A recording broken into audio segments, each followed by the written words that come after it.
welcome to Your Family Dog, a podcast dedicated to helping families love living with dogs. Hi, and welcome back to Your Family Dog. After an interesting summer hiatus, Tina and I are finally back. She is doing well in her recovery from cancer. I have finally moved, although my other house hasn't sold. We know it's going to happen at some point, and been preparing. I just got back from vacation, and I'm preparing for my book launch, which is August 1st. So as soon as I have the pre-order link, I will make sure that that gets in the show notes. Hopefully it'll have it by the time this is posted. Anyway, so that's a quick update on Tina and me. Tina got a new car. She is truly a dog owner now because she got a car to fit her dog. And if you haven't done that yet, trust me, if you have dogs long enough in your life, you will do that. I have done that for sure. The people at CarMax thought Christopher and I were insane because we just kept opening the back of vehicles and getting the measuring tape out and then closing the vehicle and going on to the next one. Yeah, that's kind of what we did at the Subaru dealer. So anyway, so we're back and we're ready to roll, and it's just after the 4th of July. So we wanted to talk about 3 summer things. The first one is kind of a recap. How did your 4th of July go?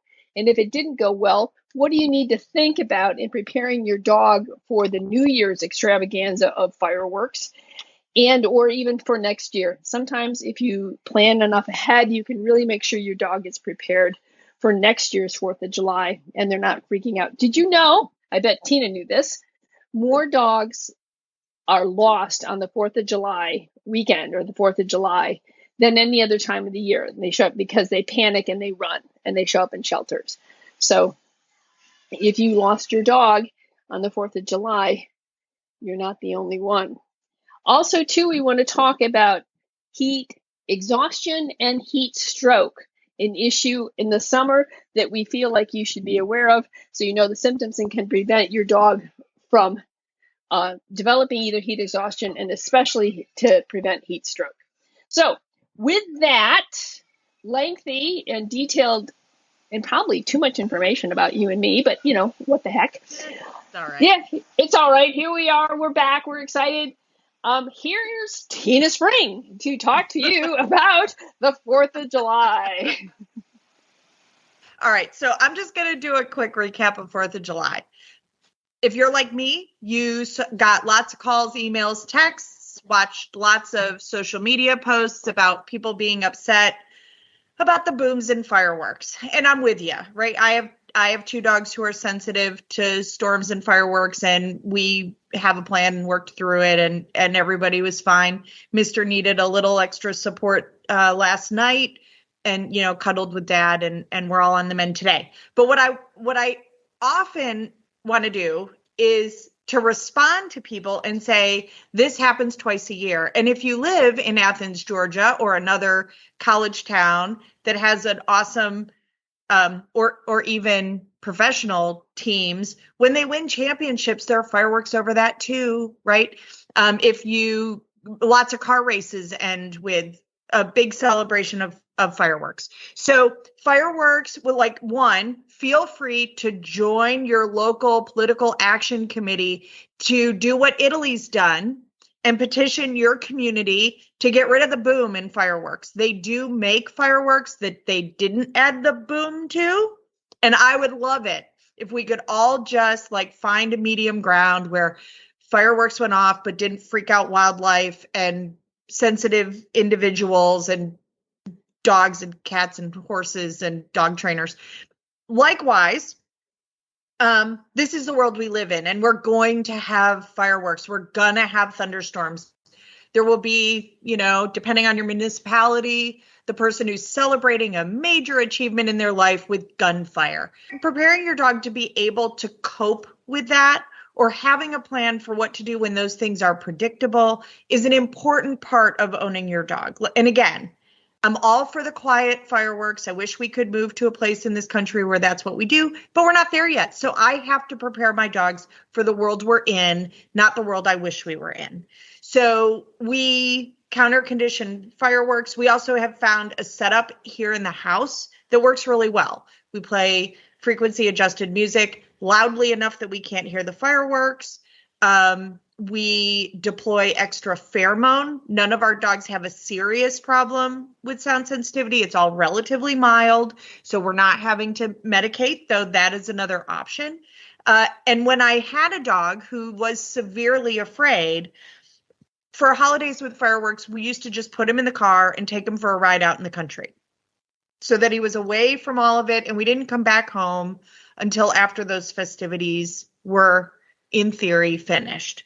I don't think he heard like neighborhood fireworks, but he could definitely hear the big ones. So Shorty and I used to go on a nice drive in the mountains. So if it didn't go great, you can work between now and the next fireworks on making that more comfortable for your dog, and maybe remembering that everybody, like, we don't get to control other people, but again, join that political action committee. Let's see if we can get boneless fireworks going, because that would be good for everybody.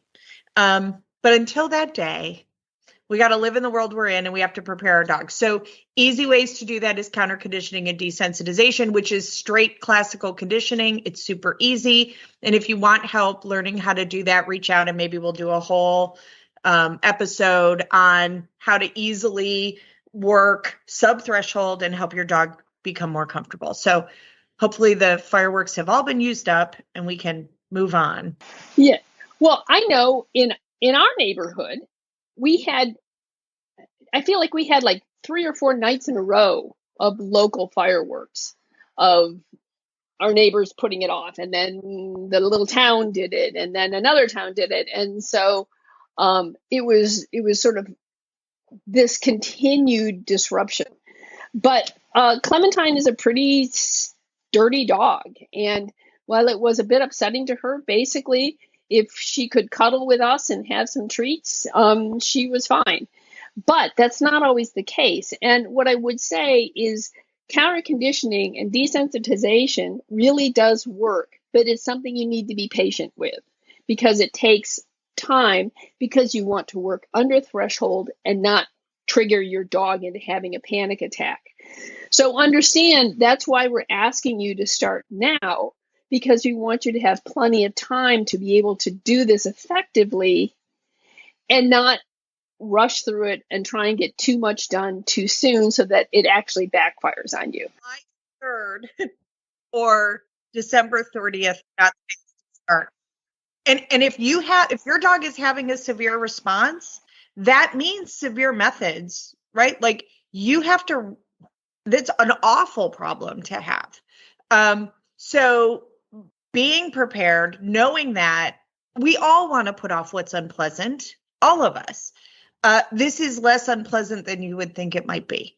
And most dogs are not severe. Most dogs are just concerned, and we can help them feel better about it. So I'll hop down off my soapbox on that. But I did get a call last week from someone who canceled boarding with us because they were trying to exercise, take their dog for a walk in the heat, and unfortunately made their dog a little bit sick. So that is part of why Julie and I wanted to talk about heat exhaustion and maybe even heat stroke. I have had clients, sadly, who have had dogs that had heat stroke and changed them forever.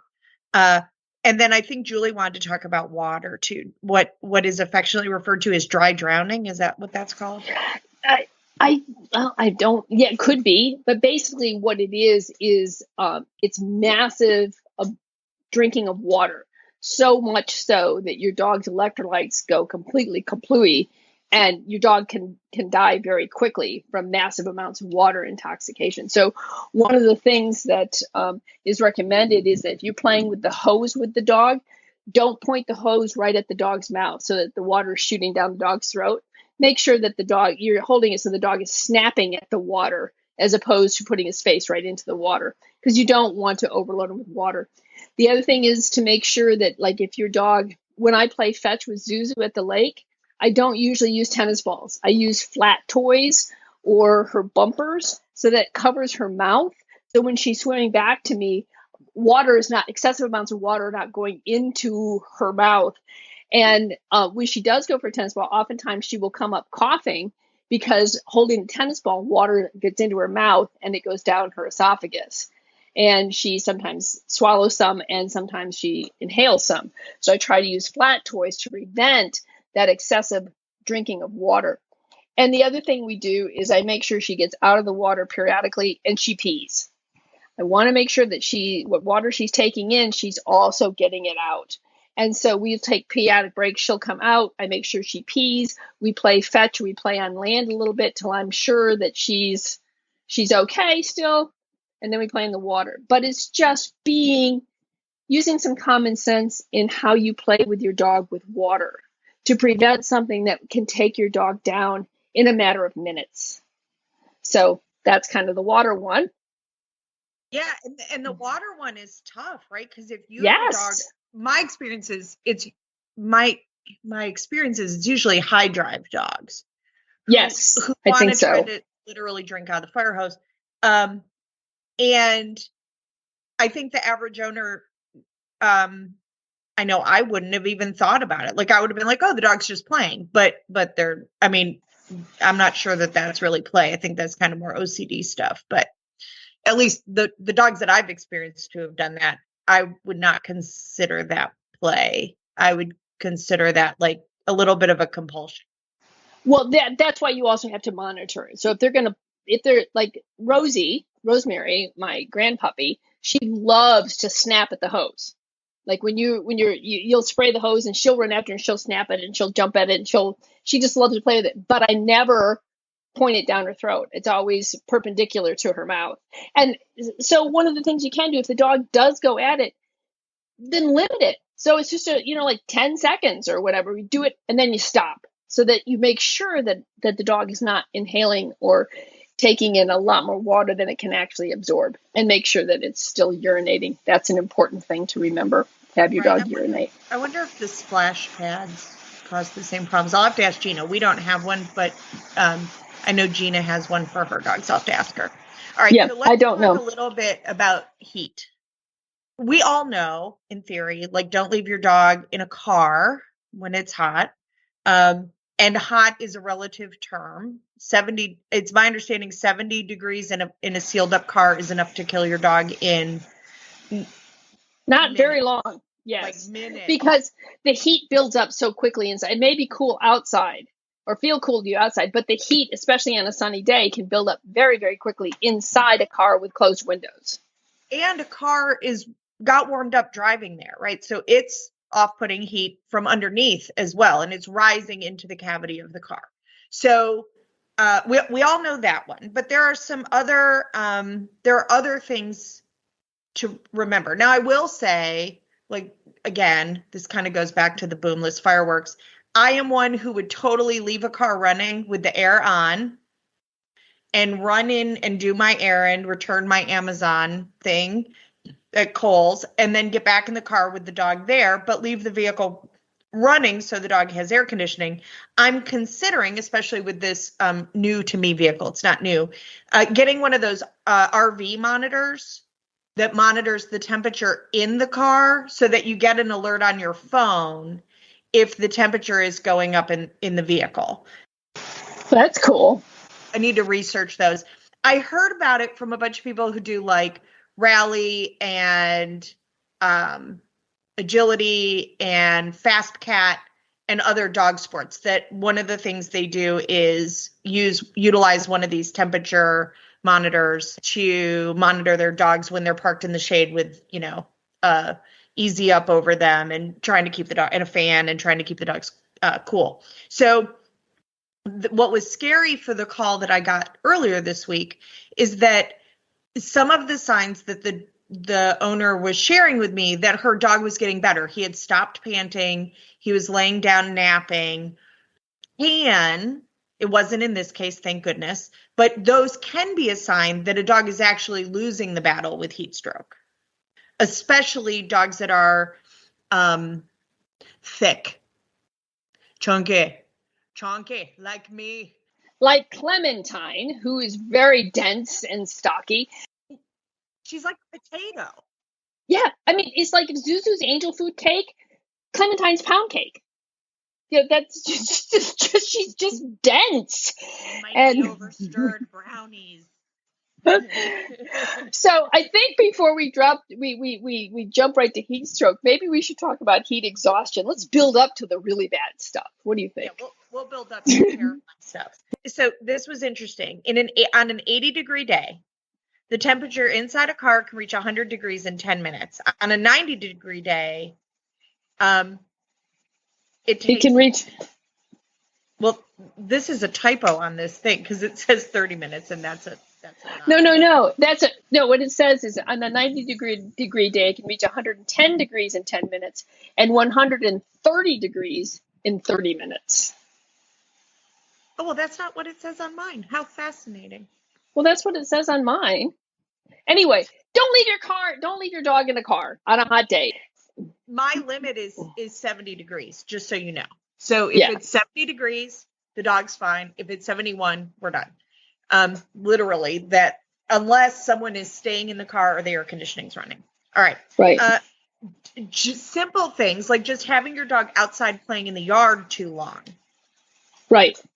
Can absolutely cause problems. Those of us who are motorcyclists have learned that we can get the trots from just getting overheated on the bike, which you wouldn't think would happen. Like there's air moving, but if the air is warmer than your body, then you're not cooling off, even though there's wind moving. You're just driving around in a convection oven.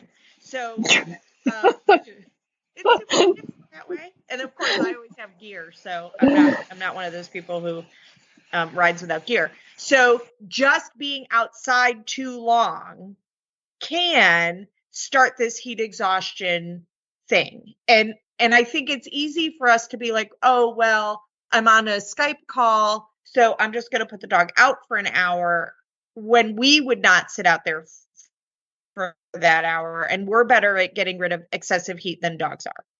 And I'm not sure I would do that even with like a splash pad or a kiddie pool. I don't know that that's enough to really, truly keep your dog cool. Right. The other thing is that kiddie pool with a dog unsupervised, probably not the best thing, because if the dog is going towards heat stroke or heat exhaustion and heading into heat stroke and they're lethargic, what if they lose it when they're in the pool? Right. So it's something to be very careful with. The other thing is, this is something we're just extraordinarily careful about with our dogs, is we avoid walking our dogs during peak temperature hours. Our dogs in the summer do not get walked unless it's early morning or it's in the evening, like 8 o'clock.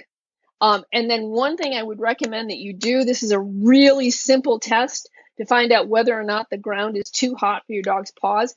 Put the back of your hand on the road surface, on the sidewalk or on the road or on the rocks or whatever.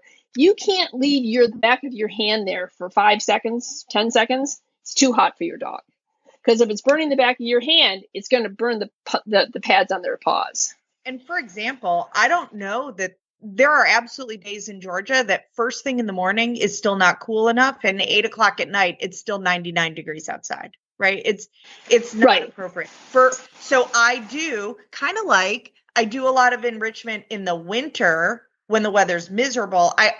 This is the other side of the miserable coin, where I take my dogs out and I go with them in the summer. And when I start to go, okay, this is ridiculous, it's too hot, we're going in, right? I'm not waiting. I'm not sending them out there alone. Because it is dicey. And my experience is that each time the dog gets stressed with heat, the response of their body gets faster and deeper. And so I think they become less resilient with additional exposures. So you of course want to keep your house cool. Well, poor Julie doesn't have air conditioning anymore. Maybe she'll get it in the future. I don't think so, because we don't have central heat either. We have radiant heat. Yeah, this is an 1810 house, but we do have a very cool basement. that we keep dehumidified and an air purifier going. So Clementine can always have access, and oftentimes we spend the evenings in the basement where it's nice and cool. It's set up like it's our TV room and game room and stuff. So there are plenty of cool places, and our house is double bricked. When they bricked it in the 1930s, they did a double layer bricks, and that makes a house a lot cooler in the summer and a lot warmer in the winter. So we have lots of fans moving, and it's never terribly hot. And we do have window air conditioners. We just haven't put them in yet. My guess is, too, that the house is sited in a way to take advantage of natural wind and shade and those kinds of things as well, because it was just a lot of different. Right. There's cross ventilation in every room. Right. So you want to keep your home cool if you can. You also want to make sure your dog has enough water, and board your dog when you're going out of town. Don't just leave them home. If your air conditioning breaks, guess what? They're stuck in a house that is relatively airtight and is trying to slowly become an oven. And if they're outside, then that's not safe for a whole host of reasons. But again, I would board them. They'll get more attention, and they'll be hopefully monitored better.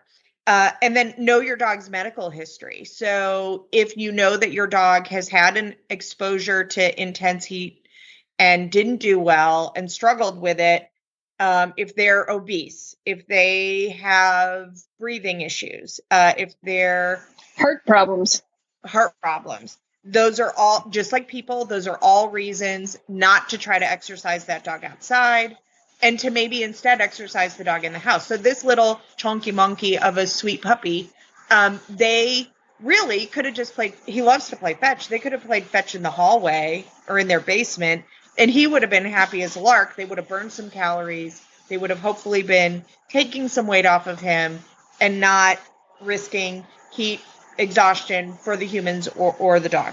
I think one of the things that was really hard in Georgia this year was we had the most amazing spring ever. Like, the humidity was low. As a matter of fact, I just wrote dehumidifier on my list because I'll have Chris get that down from the attic.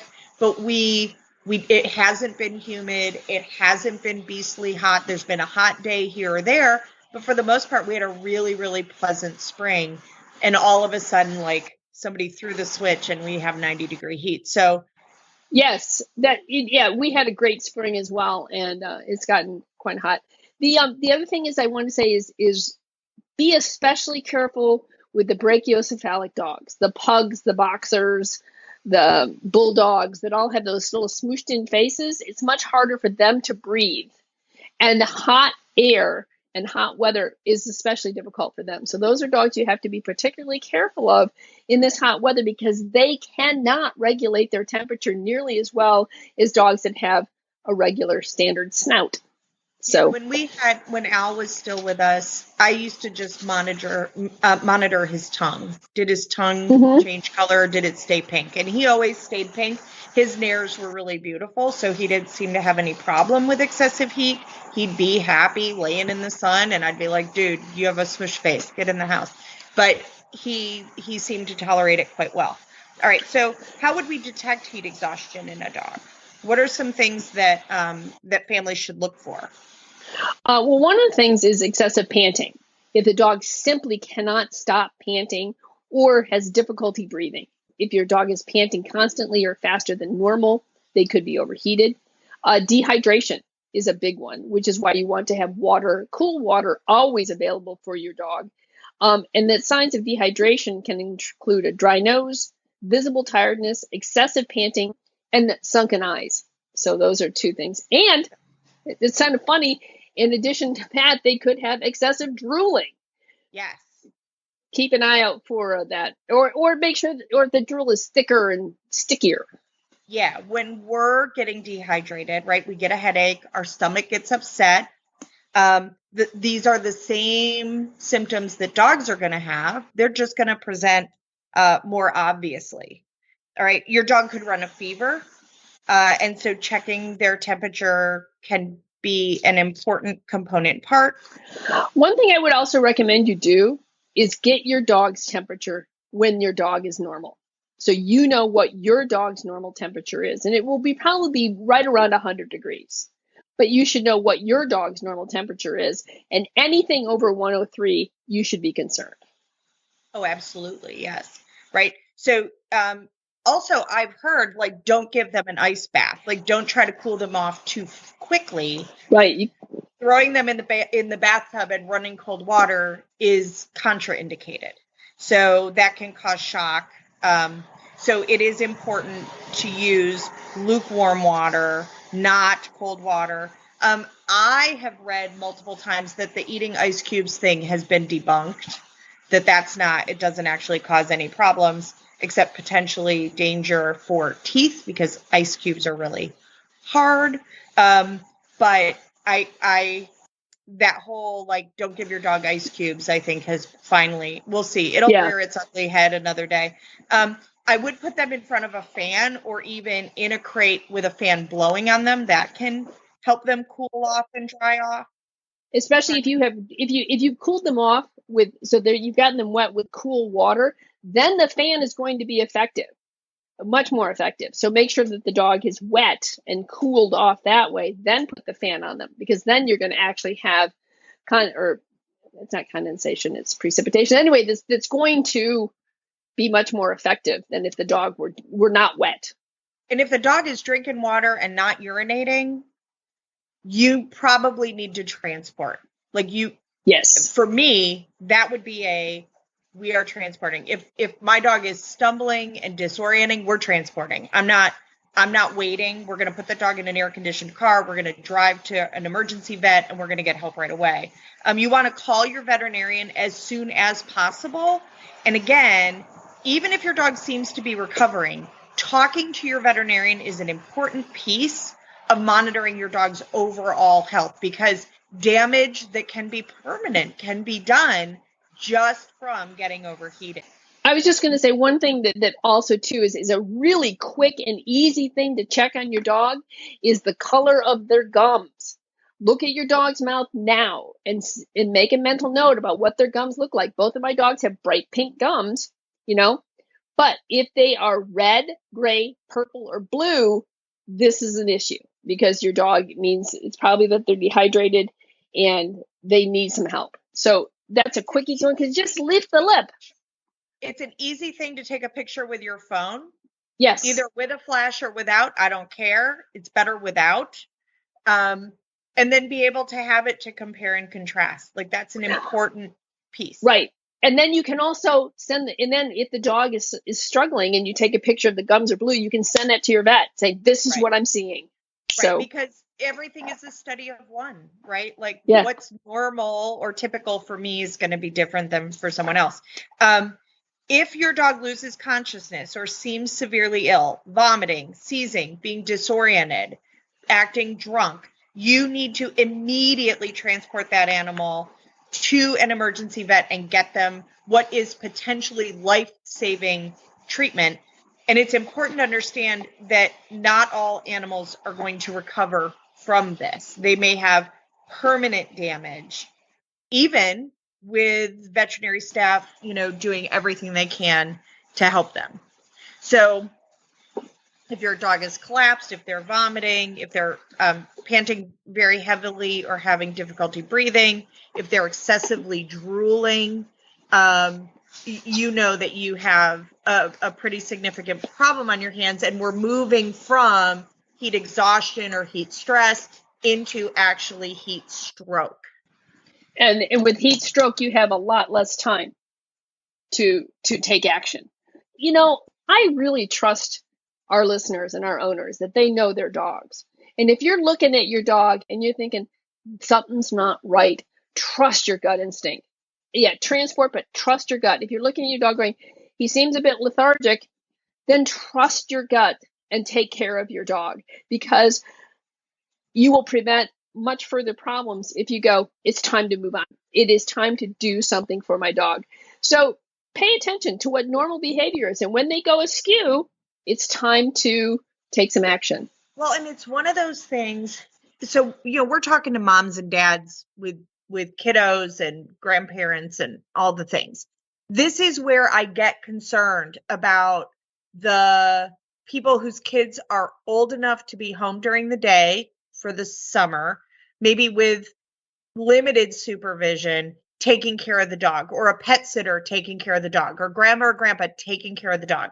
Lots of people, when the dog's being a nuisance, chuck them outside. Understandably, they can go be a dog and play outside and not, mess up the Candyland game. But it means that monitoring isn't necessarily happening. And it would be really easy to see one of my dogs laying under a tree in the backyard, snoozing, which they do regularly, and not realize like, oh no, that dog actually is having a pretty significant problem, which is why Christopher and I have we go out with them kind of rule in the summer. Christopher lived in North Carolina for a long time. At elevation, it's much, much cooler. It's not as warm as it is here. And I do worry that it's pretty rough. All right. So if you see that your dog is having an emergency, you're going to move that dog to a shaded and cool area immediately. You're going to pour cool water over the dog, right? That's 15 to 16 degrees centigrade. I don't know what that is in Fahrenheit. It's cool. It's not cold. And don't use towels. Like towels can be placed under the dog, but not over the dog. You will trap heat, right? And then again, in a true emergency, you're going to immerse and pour water over the dog, and then get a fan on them to try to cool them off. You want the dog to drink small amounts of cool water. So this is not a situation where the dog drinking 3 quarts of water is a help. That actually will make potentially the situation significantly worse and more deadly. What's next on your list? All right. One of the things is that you continue to pour the cool water over until the dog begins to settle, but not so much that they start shivering, because you don't want to then send them into shock the other way. But the other thing to remember is that dogs who have lost consciousness will stop panting and therefore will continue to heat up. And if they have a very high temperature, these dogs require urgent, aggressive cooling. So that's where you're going to keep your dog's head up, but get your dog into the bathtub with some cool water, and you want to bring them around. But what you really want to do is try to avoid pouring water on or near your dog's head, is that because you don't want them to inhale the water. And once the dog is cool, if you can, take them to the nearest vet. If things are going sideways, douse them in cool water, get them in the car with air conditioning, and get them to an emergency vet as soon as you possibly can. Well, and I would like to ask, because I know we have a bunch of veterinarians who listen to the podcast. So I once had heat exhaustion at a racetrack. I was nauseated. I was concerned I was going to pass out. I was unstable on my feet. And so I started drinking like a Powerade. And so I got on a tram because I was trying to get back to my vehicle. Like I was definitely disoriented and altered, and I knew like, oh, I'm in big trouble. So I was trying to get to my vehicle to get to air conditioning without passing out first. And the person next to me on the tram was a worker who worked at the track and was well aware of, he was one of the staff.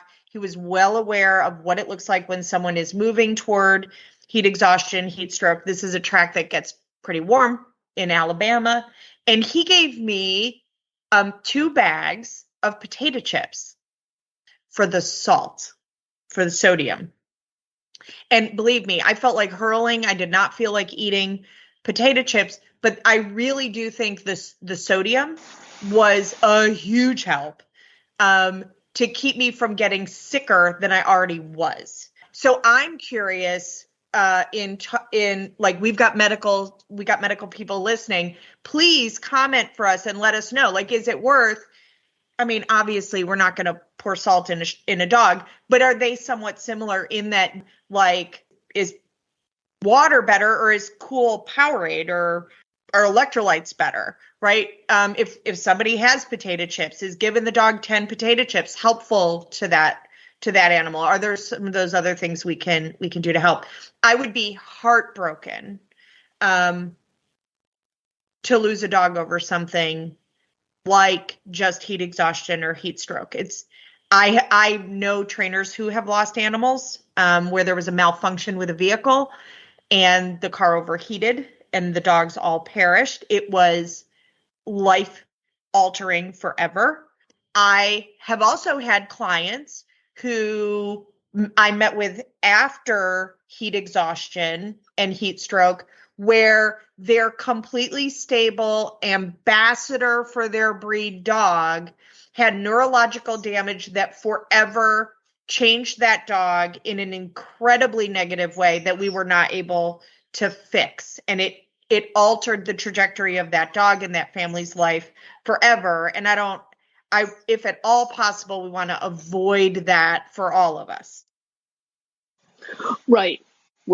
So, what this boils down to is when it's really hot, take care of yourself and take care of your dog.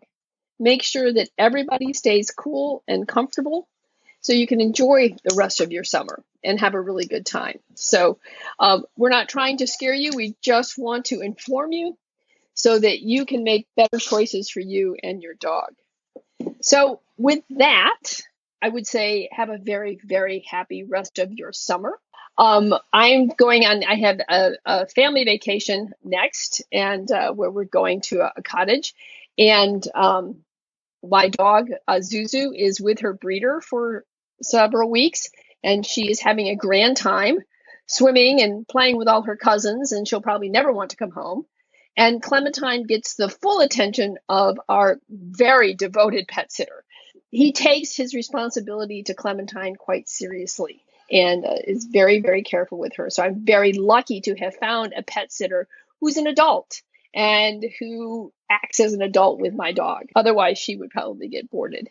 And then, let's see, then I'm home and helping Zuzu to settle back into her new environment. So how about you, Tina? What's on your horizon? Well, right now we have a massive thunderstorm going on, so I'm grateful that Spectrum is keeping my internet connection up.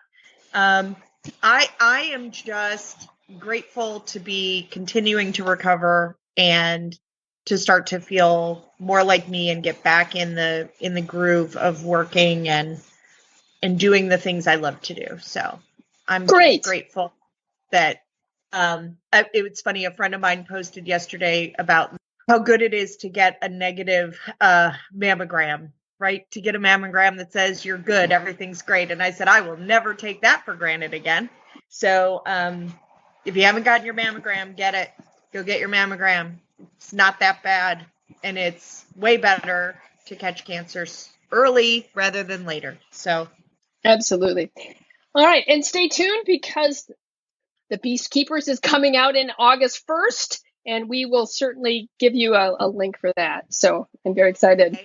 We are so excited that Dr. Bob Glass from Texas is going to be a guest on the show soon, and he's going to talk about pitheosis, which has been exploding in this country and is dangerous to man and beast. So I'm super excited that Dr. Glass is going to come on and teach us all about this disease that I don't even know if you can call it a disease, but this situation that because it was always relatively rare and is now gaining momentum, that a lot of our vets are just unaware, owners are unaware, and so we're going to turn the light on and see if we can send that monster skittering back into the corners again and keeping our dogs and horses and cows and people all safe, both digestively and even the skin lesions, keep them